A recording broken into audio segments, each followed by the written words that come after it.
Very exciting. I am joined on the phone right now by Billy Corgan of the Smashing Pumpkins. I can't even believe it. I'm so excited. Dude, your new album, Oceania, debuted at number 4 on the Billboard charts and has everyone talking. Everyone is just talking about it. The buzz is great. Congratulations. So this album, how is that going to change the touring experience from, say, your earlier albums and touring to promote those? Zeitgeist, the album we put out in 2007, it just didn't really connect with people the way we wanted it to.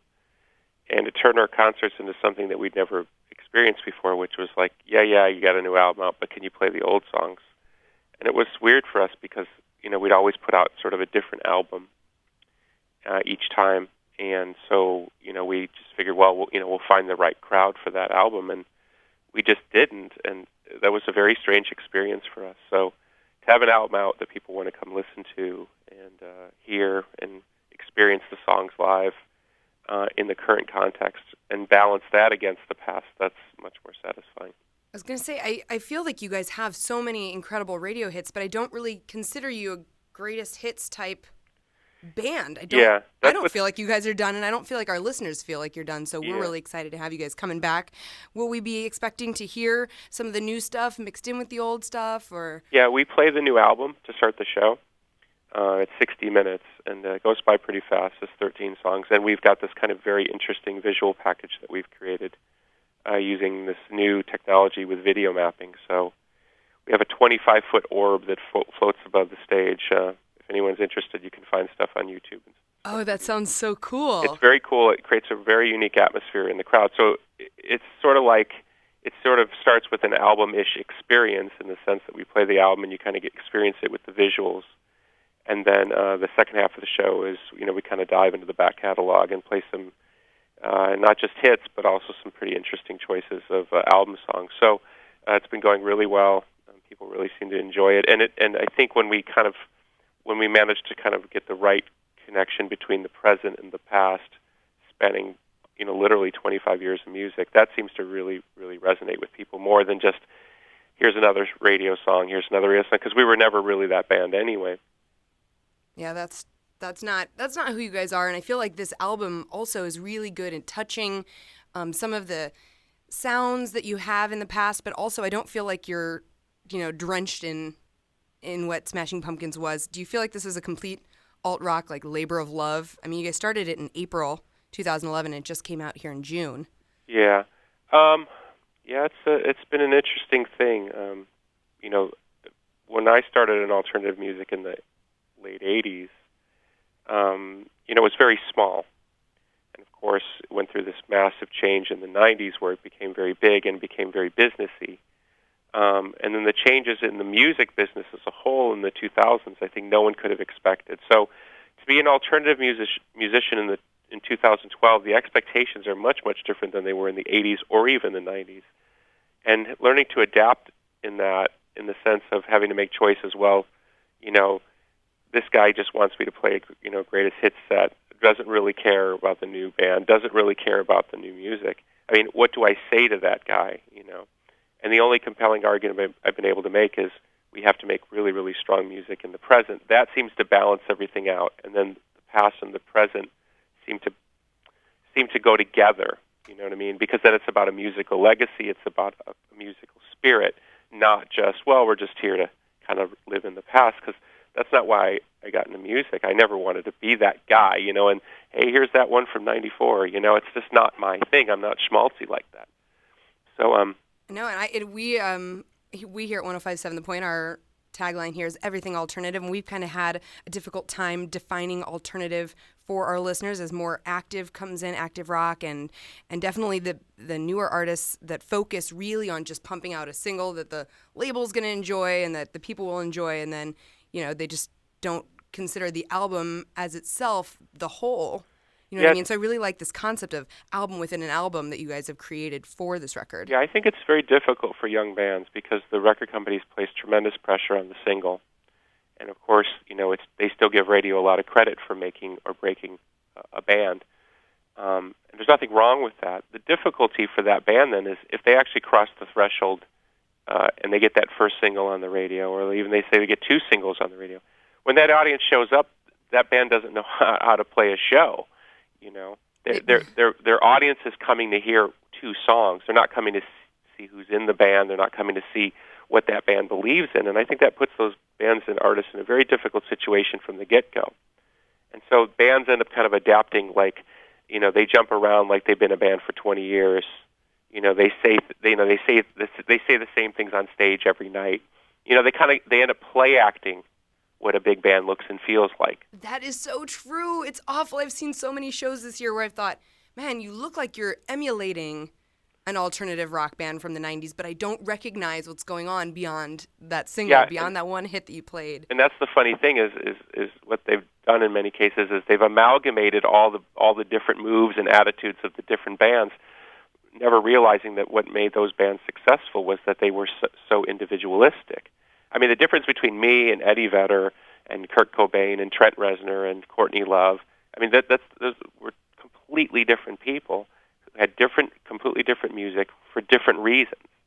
And when alternative music becomes homogenized, either into hipsterism or, coy, me and a keyboard in a corner, twirling my mustache kind of stuff. I think that does alternative music a real disservice. Alternative music is really about always pushing forward into new things and being an individual, which is what I continue to celebrate. And that's what Oceania sort of means to me at this point is, I'm still an individual. I haven't been co-opted by the mainstream. I haven't been browbeaten down into just being some kind of shadowy version of who I used to be. I am still very much myself. That is awesome. We want Billy Corgan the way Billy Corgan was meant to be. We don't want you any other way. Well, sir. Yeah, you tell that to some people that they expect me to show up in a top hat and singing Tonight. That's the pop world. That's not the alternative world. No, and when we let the pop world encroach on the alternative world, we really do ourselves a disservice as an alternative community. Alternative music is supposed to be the antidote, not more of the problem, I'll tell you what, we play a lot of 90s stuff here, and we're about to kick off a 90s, way back weekend. We do a ton of way back here, and the response is just really positive. Everyone connects with that inner weird, that inner individual, that inner unique, and we cannot wait to see that from you guys. I have never seen a Smashing Pumpkins show. I could not be more excited to see it. This is going to be my first one, and everyone has told me the last time you guys were here, it was just phenomenal. So what are you looking forward to most on this tour? Well, it's very interesting, America tends to have its own particular attitude about live music. If you look at the acts out there that are successful in America right now, they're not necessarily successful at that level everywhere else. America likes to claim things for their own and doesn't really care if the rest of the world likes or dislikes it. In our case, we've had a tremendous amount of international success, but at different times we run into an American attitude, which is either, overly mainstream, like who's in the band, like that kind of stuff, or Siamese Dream is a classic, but man, you're so crazy now. You know what I mean? And somehow trying to kind of separate me from me, as if me today is different than somehow me then. What we found is that there's an emerging consciousness, for lack of a better word, and just if you can follow my logic for a second, I think that, I saw the Grateful Dead when I was 14 and 15. A family friend took me to see them, and I was so mystified by, although I liked their music okay, I was more mystified by the people that were there, the parking lot, and what became the mythology of the Grateful Dead. I think where they were brilliant, looking now in hindsight, is that they created their own world. And the people who loved them came into that world and enjoyed being a part of that world, and they identified it, whether it was through their clothing, their lifestyle, their attitudes, or the music that they loved. And that's what I see, is I see that the Internet is bringing people together in a new way. And what we're starting to really understand about our musical life is celebrating Smashing Pumpkins as an intact musical world is much more interesting and much more fun than trying to figure out how we fit in with everybody else. And that seems to be the difference maker in the modern era for us, is we're just creating our own world, and those who want to participate in it seem to be having a really good time. You have literally just blown my mind. That is exactly word for word why I love alternative music, because I feel a part of it from the minute I pull into the parking lot, from what I choose to put on my body to represent my feelings towards the artist and towards the whole experience. You've literally just blown my mind, speaking directly out of my heart. I cannot believe it. That is such a brilliant answer, and I really think that that's exactly what I hope comes to the St. Louis show. I'm a little bit worried, though, because you're playing St. Louis the day before Chicago. I'm hoping you don't save any of that special love for your hometown and give it all here, Believe me, too. my right? hometown doesn't have any special love for me. Is that, I wonder, you know what? I kind of wondered about when you reach a certain level as an artist, does the hometown have that same feeling as it did when you were a local band trying to make it and you felt them behind you as you were starting to get some success, and then, of course, all the weirdos come out. I was into them before they were cool. And then when you reach a certain level of success, does the hometown just kind of level off and you feel like the entire country is your hometown? My relationship with Chicago has been very interesting. In the beginning, we were, in essence, we were completely ignored. And we built a very strong crowd, which eventually led to, national interest and got us a record deal and stuff like that. Then when we got really, really successful, everybody got on board, and there was a real joy and excitement when we would play. Then when the band's success seemed to kind of taper off a bit, this other attitude, which is very Chicago, came in, which was like, yeah, well, you had your moment in the sun. Welcome back home. Here's the shovel. Start digging a ditch. And so I would go to Europe, for example, and be treated like a very big star. Thank you very much. And then I come home to Chicago, and they'd be like, yeah, so how about those Cubs? I liked you. I liked you. Past tense.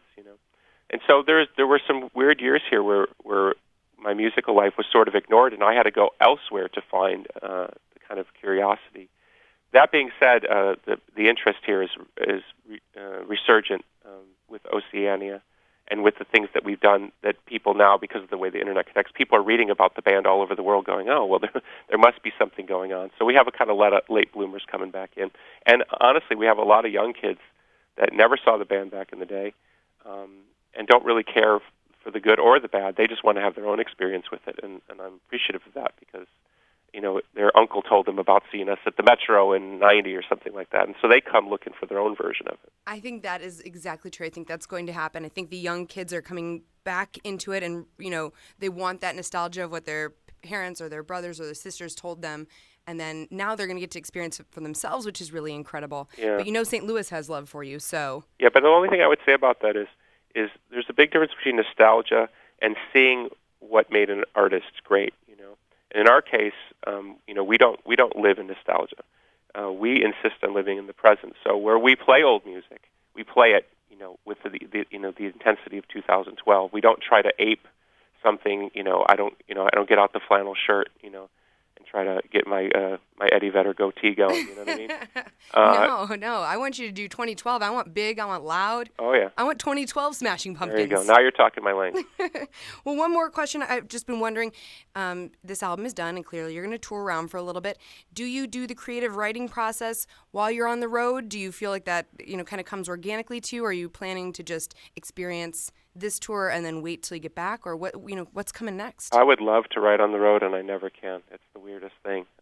What you mean, interviews all day and then playing all night? No, it's not that. I don't know what it is. is. There's something about being home or being in a quiet, empty room that seems to work for me in writing. We'll do like create little jams and little riffs and stuff like that, but most of them don't seem to last. It usually takes coming off the touring cycle to get into the next record. That being said, we're talking about making a new record, and we're excited to start getting into that any minute. Yay! That makes me so happy. I love this one, but I always want more. I'm one of those people who just, all right, give me this, give me more. I want more. I'm happy to make more, yeah. Well, I appreciate that. Thank you so much for getting up so early. I really appreciate speaking with you. This is definitely one of those I can't believe I'm talking to somebody that I have just adored for so long. You are so fabulous. October 18th at the Shavitz Arena here in St. Louis, Oceania, and more from the Smashing Pumpkins. I'm very excited. St. Louis is excited, and we cannot wait to see you. Awesome. Thank you so much. Thank you so much. Bye-bye. You have a great day.